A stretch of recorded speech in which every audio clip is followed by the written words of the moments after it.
নমস্কার, আমি অর্পিতা। আপনাদের সঙ্গে স্বাগত জানাই সেই চৌধুরীর রান্নাঘরে।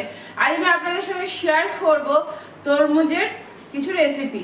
চলুন সরাসরি শুরু করা যাক। দেখুন, তরমুজের রেসিপি যেটা বানাবো আর কি, তরমুজের জুস দিয়ে।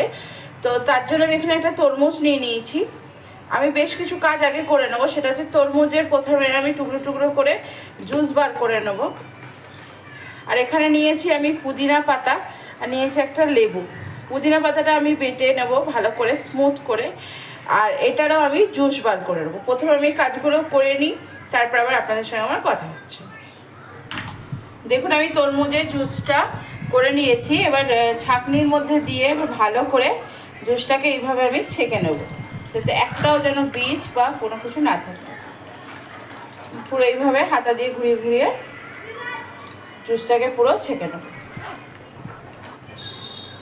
দেখুন, এখানে আমি সমস্ত কিছু রেডি করে নিয়েছি। তরমুজের জুস, একদম ছোটো ছোটো করে কেটে রাখা তরমুজ, পুদিনা পাতা বাটা, লেবুর রস, আইস, আরও কিছু জিনিস ইউজ করবো। সেগুলো আমি বানাতে বানাতে আপনাদের সঙ্গে আমি শেয়ার করছি। প্রথমে এগুলো একটু একটু সাইড করে নেব। দেখুন, এখানে আমি একটা গ্লাস নিয়ে নিয়েছি। গ্লাসের মধ্যে প্রথমে আমি দিয়ে দেবো পুদিনা পাতা বাটা, দেব 1 চামচ, 2 চামচ পরিমাণ লেবুর রস, আর দেব হচ্ছে তরমুজের জুস। দেখো, তরমুজের জুস দিয়ে এটাকে নেড়ে নেব ভালো করে। দেখুন, এর মধ্যে এবার আমি দিয়ে দেবো সোডা। আপনাদের এখানে আমি একটা কথা বলে রাখি, আপনারা যদি চান অবশ্যই কিন্তু এখানে সুগার ইউজ করতে পারেন, মানে চিনি। আমি কিন্তু কোনোভাবে কোনো চিনি ব্যবহার করিনি। সাজানোটা পুরো নিজস্বতা। আমি এখানে একটা ছোট্ট পুদিনা পাতা দিয়ে দিলাম। রেডি হয়ে গেল আমার এক রকমের তরমুজের জুস। আর এক রকমের তরমুজের জুস বানানোর জন্য আমি এখানে নিয়ে নিয়েছি আরও একটা গ্লাস। প্রথমে দিয়ে দেবো তরমুজের জুস। কিন্তু তরমুজের জুস দিয়ে দিয়েছি, দিয়ে দিলাম এখানে আমি চাট মশলা, দেব হচ্ছে অল্প পরিমাণ নুন। আমি সাদা নুন ব্যবহার করেছি, আপনারা চাইলে কিন্তু এখানে বিট নুনও ব্যবহার করতে পারেন। দেব হচ্ছে অল্প পরিমাণ লেবুর রস।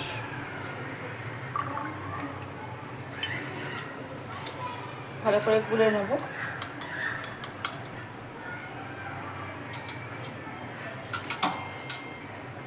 এবার এর মধ্যে আমি দিয়ে দেবো কুচিয়ে রাখা তরমুজ,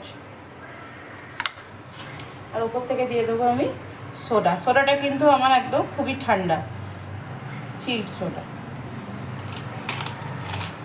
আপনারা যদি সোডা ব্যবহার করতে না চান, আপনারা কিন্তু তার জায়গায় ঠান্ডা জলও ব্যবহার করতে পারেন। দেখুন, সাইডে দিয়ে দিলাম একটা লেবুর চাকা, আর দিয়ে দিলাম একটা ছোট্ট পুদিনা পাতা। দেখুন, দিয়ে দিলাম ছোট্ট পুদিনা পাতা, সাইডে দিলাম একটা তরমুজের টুকরো। বলবেন কিন্তু আমার সাজানোগুলো কেমন হচ্ছে। রেডি হয়ে গেল আরও এক রকমের তরমুজের জুস। ভীষণ রিফ্রেশিং, খুবই টেস্টি।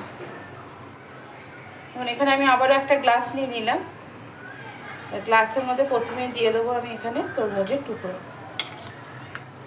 দেখুন, পুরো আধ গ্লাস মতো দিয়ে দিলাম এখানে তরমুজের টুকরো। দেখুন, দিয়ে দিলাম তরমুজের টুকরো। এর মধ্যে এবারে দিয়ে দেবো একটা চাকা লেবু, আর দেবো হচ্ছে এখানে আমি পুদিনা পাতা বাটা। এবার চাকুরে এই পেছনটা দিয়ে ভালো করে এটাকে আমি প্রথমে স্ম্যাশ করে নেব। আপনারা চাইলে অবশ্যই এটা কিন্তু কোনো মানে চাকুর পেছন দিয়ে না, বেলনা দিয়েও করতে পারেন, বা অন্য কোনো ভারী কিছু দিয়েও এটা কিন্তু করে নিতে পারেন। দেখুন, এখানে আমি তরমুজটা রাফলি চপ করে নিলাম। এবার এর মধ্যে আমি দিয়ে দেবো বরফের টুকরো।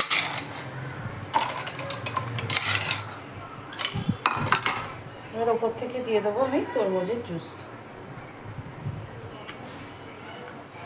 দেখুন, দেখতে যতটা সুন্দর হয়েছে, এটা খেতেও কিন্তু ততটাই সুন্দর হয়। এবার একটা স্টিক দিয়ে আস্তে করে এটাকে আমি এইভাবে গুলিয়ে দেবো। দেখুন আমার রেডি হয়ে গেল 3 রকমের ভীষণ সুন্দর রিফ্রেশিং 3 রকমের তরমুজের জুসের রেসিপি। আশা করি আমার ভিডিওটি আপনাদের ভালো লেগেছে। যদি আমার ভিডিওটি আপনাদের ভালো লেগে থাকে অবশ্যই লাইক শেয়ার কমেন্টস করতে তো ভুলবেন না। চ্যানেলটিকে অবশ্যই করে সাবস্ক্রাইব করবেন, চ্যানেলটিকে সাবস্ক্রাইব করে আমার পাশে থাকবেন। আজ এখানেই ভালো থাকবেন, সুস্থ থাকবেন, আনন্দ থাকবেন, অনেক অনেক সুখে থাকবেন। আর অবশ্যই কিন্তু জানাবেন আমার তরমুজের জুসগুলো আপনাদের কেমন লাগবে।